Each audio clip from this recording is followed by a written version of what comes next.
El Boy Scout of the Philippines, Police, Parents and Teachers del Baliwasan Central School ya conduci feeding love drive alina Don James ayer aga con el mga yakeda biktima de quema del otro mes na Santa Catalina. Yaman junto al grupo del PNP Aviation Security Unit 9, el Baliwasan Central School, el Boy Scout of the Philippines y el Parents. Sila elia prepara con el comida donde ali mismo na eskwela del Don James ya kusi con el arroz caldo para dali kami con el mga bata evacuantes y mga mayores.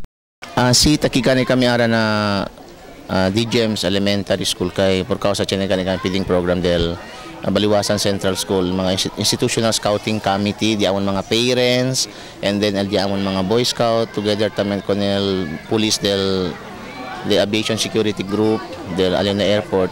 So joint effort kami, yan, asi kami ste aquí para ayuda tamen. Uno te di amon kwan del Boy Scout, uno di amon objective del Boy Scout para ayuda tamen con el mga di aton less fortunate mga brothers and sisters ya keda biktima del quema kina D. James. This group come here to give and share the love, what we call na feeding.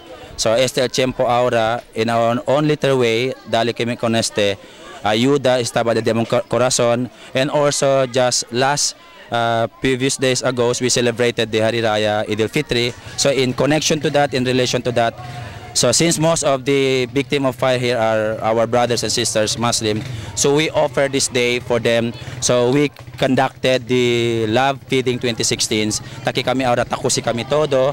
Then hunto-hunto kay pati mga diaton men and women in uniform, Philippine National Police from Aviation Section. El Aviation Security Unit 9 ya ayuda también para distribuir con el mga comida con el mga bata, donde bien alegre estos recibe con el caliente arroz caldo.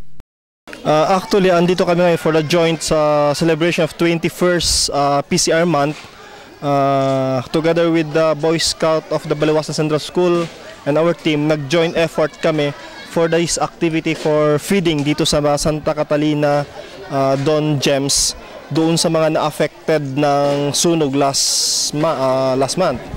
So, papasalamat kami in behalf of our group and under the leadership of our Chief of Sayo 9, which is si Police Senior Superintendent Rinaldo Garcia.